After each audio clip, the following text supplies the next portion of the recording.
चाहे हमारे यहाँ पे बच्चे पढ़ रहे हो, चाहे कहीं भी बच्चे पढ़ रहे हो, कोई किसी भी टीचर से पढ़े, सभी टीचर बेस्ट होते हैं। यदि आप जीवन में अच्छा चाहते हो तो अभी के टाइम में डिजिटल चीज़ें आई है, वो बहुत हद तक वो बहुत बढ़िया भी है और बहुत हद तक वो बहुत ज़्यादा ख़राब भी है। तो आइए सेपियंस बायोलॉजी में एक बार ट्राई करके देखिए, डेमो लेके देखिए। सर, जीवन की कल्पना तो बगैर शिक्षा के एक एकदम बंजारे की तरह है कि कहाँ जाना है, क्या करना है, कुछ पता नहीं होती है। सर, यहाँ तक कि भगवान भी आए धरती पे तो उन्हें भी गुरु करना पड़ा, तो हम लोग तो इंसान हैं। नमस्कार दोस्तों, आप सभी का स्वागत करता हूँ मधुबनी हलचल न्यूज में। दोस्तों, जैसा कि आप सभी को मालूम होगा कि आज शिक्षक दिवस है। शिक्षक दिवस के अवसर पर मधुबनी शहर के प्रसिद्ध सेपियंस बायोलॉजी में आज टीचर डे सेलिब्रेशन मनाया जा रहा है। यहाँ के कुछ छात्र हैं, साथ ही इस कोचिंग के डायरेक्टर हैं, इनसे हम लोग जानकारी लेंगे शिक्षक दिवस के अवसर पर। जैसा कि हम सभी जानते हैं कि शिक्षा वो शेरनी का दूध है जो जितना पीता है उतना दहाड़ता है, और शिक्षक का छात्र के जीवन में बहुत ज़्यादा कि शिक्षक ही छात्र को सही रास्ता दिखाते हैं। अगर जीवन में छात्र के गुरु का अभाव होगा तो छात्र जो है जीवन में सफलता की ऊंचाई तक नहीं पहुंच सकते हैं। तो चलिए, यहाँ के डायरेक्टर हैं सेपियंस बायोलॉजी के आशुतोष सर। सर, सबसे पहले हमारे चैनल की तरफ से शिक्षक दिवस की बहुत सारी बधाई आपको। धन्यवाद आपको भी। और सबसे पहले आपका मैं शुक्रिया अदा करना चाहूँगा कि आप यहाँ पे आएँ और अपना कीमती वक्त निकाल करके हमारे साथ आप यहाँ पे आए, हमसे मिले। इसके लिए सबसे पहले मैं आप दोनों का, आप सभी का मैं हार्दिक अभिनंदन करना चाहूँगा। मेरा नाम डॉक्टर आशुतोष कुमार चौधरी है और मैंने 2022 में सेपियंस बायोलॉजी नाम से क्लास स्टार्ट की थी मधुबनी में। हालांकि ये क्लास अभी फैल करके दो तीन जगह जा चुका है। कहाँ ब्रांच है आपका? एक है हमारा मधुबनी में ब्रांच है और एक है बासोपट्टी में ब्रांच। मधुबनी में सर कहाँ पे ब्रांच है? मधुबनी में हमारा मेन गांधी चौक पे ब्रांच है, जहाँ पे मैं क्लास 11th और 12th साथ ही साथ उनको मेडिकल एंट्रेंस एग्जाम जैसे कि नीट और बीसीसी की तैयारी करवाता हूँ। तो ये बताइए सर कि जहाँ तक बात की जाए शिक्षा की, तो क्या लगता है शिक्षक दिवस का जो महत्व आज भी बना हुआ है पहले की तरह कि कुछ कमा है? सर, पहले से ये थोड़ा सा कम हुआ है। कम इसलिए हुआ है क्योंकि आजकल पढ़ाई के मामले में राजनीतिक ज़्यादा घुस गया है। पहले ये था कि पहले सिर्फ पढ़ाई होती थी, लेकिन अभी ये सोचा जाता है कि कैसे हमारे पास बच्चे ज़्यादा रहे, चाहे उनको कॉमेडी करे, चाहे थोड़ा सा हंसी मजाक, इन सब से, और बच्चों को भी उसमें इंटरेस्ट आने लगा है। लेकिन यहाँ पे मुझे क्लास स्टार्ट किए हुए सिर्फ 2 ही साल हुए, ज़्यादा साल भी नहीं हुए हैं, लेकिन मैंने यहाँ पे सारा चीज़ रेगुलरली किया है। मधुबनी में यहाँ पे क्लास 11th का सिलेबस कहीं पे भी फिनिश नहीं होता है, लेकिन अपने यहाँ पे बिल्कुल ऑन टाइम सिलेबस फिनिश होता है।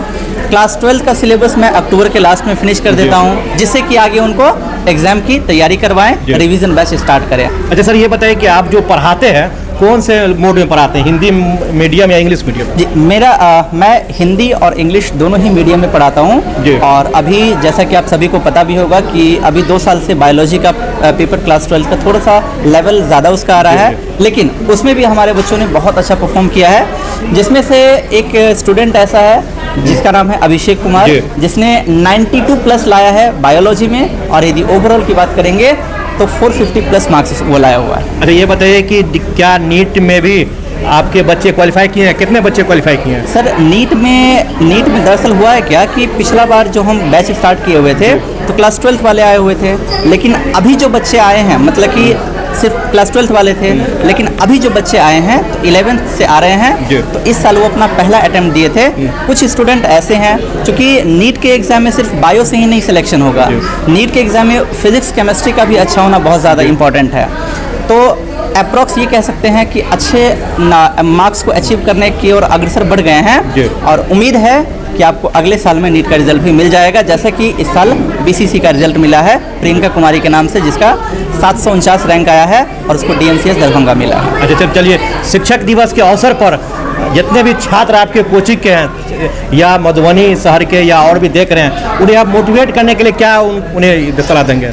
चाहे हमारे यहाँ पे बच्चे पढ़ रहे हो, चाहे कहीं भी बच्चे पढ़ रहे हो, मेरा ऑफलाइन क्लास भी चलता है और मेरा ऑनलाइन क्लास भी चलता है। चाहे मेरे ऑफलाइन वाले बच्चे हों, ऑनलाइन वाले बच्चे हों, या फिर बाहर वाले बच्चे हों, कोई किसी भी टीचर से पढ़े, सभी टीचर बेस्ट होते हैं। बस आप कुछ चीज़ों को देख ले कि टीचर टाइम पे सिलेबस फिनिश कर रहे हैं, उनका आपको समझ में आ रहा है कि नहीं। और दूसरी बात, यदि आप जीवन में अच्छा चाहते हो तो अभी के टाइम में जो डिजिटल चीज़ें आई है वो बहुत हद तक वो बहुत बढ़िया भी है और बहुत हद तक वो बहुत ज़्यादा ख़राब भी है। यदि आप उसका बढ़िया यूज़ करेंगे तो आपके लिए बहुत बढ़िया होगा, लेकिन वहीं आप यदि गलत यूज़ करेंगे तो आप बस एक ही बात याद रखिएगा कि आप यदि कुछ गलत करते हैं तो उससे लॉस कहीं ना कहीं पूरा का पूरा आपका ही होगा, क्योंकि आपके माता पिता का जीवन तो आधा चला गया है, आपका जीवन पूरा का पूरा यहाँ पे बाकी है। लेकिन यदि आप पढ़ाई के साथ खिलवाड़ करेंगे तो बिल्कुल आपको आगे भी कुछ ना कुछ बहुत बढ़िया आप नहीं कर पाएंगे। इसलिए बच्चों, आप सभी से मेरा निवेदन है, बहुत बढ़िया से पढ़ाई कीजिए, चाहे किसी भी टीचर से पढ़े, बहुत ही बढ़िया से पढ़ाई कीजिए और अच्छा रिजल्ट लाइए। ये है अभिषेक कुमार, जो बासोपट्टी ब्रांच का मेरा स्टूडेंट है, जो कि इस साल इतना पेपर टफ होने के बावजूद भी बायोलॉजी में जहाँ पे बच्चे 60, 65, 70 में रह गए, वहाँ पे इसने बहुत ही लगनशील स्टूडेंट भी था। जिस तरीके से मैंने इसको बोला उस तरीके से इसने पढ़ाई किया और फाइनली ये बहुत ही बढ़िया रिजल्ट लाया है। बायोलॉजी में 90+ मार्क्स लाया है, बायोलॉजी में 92 लाया हुआ है मार्क्स। जी, मैं अभिषेक कुमार हूँ, जो कि मधुबनी जिला के एक छोटे से गांव मनमोहन का निवासी हूँ। मैं हाल ही में इस साल जो 2025 में एग्ज़ाम हुआ है, 2025 में, उसमें मैंने 12th का एग्ज़ाम दिया था। सेपियंस बायोलॉजी के जो आशुतोष सर हैं वो किस तरह से पढ़ाते हैं? इस कोचिंग में सिर्फ आशुतोष सर ही पढ़ाते थे कि और भी सर पढ़ाते थे? जी सर, आशुतोष सर ही पढ़ाते थे, क्योंकि वो सेपरेट बायोलॉजी का पढ़ाते थे। तो 12th में बायोलॉजी का एक अलग ब्रांच हो जाता है, तो वो अलग से पढ़ाते थे।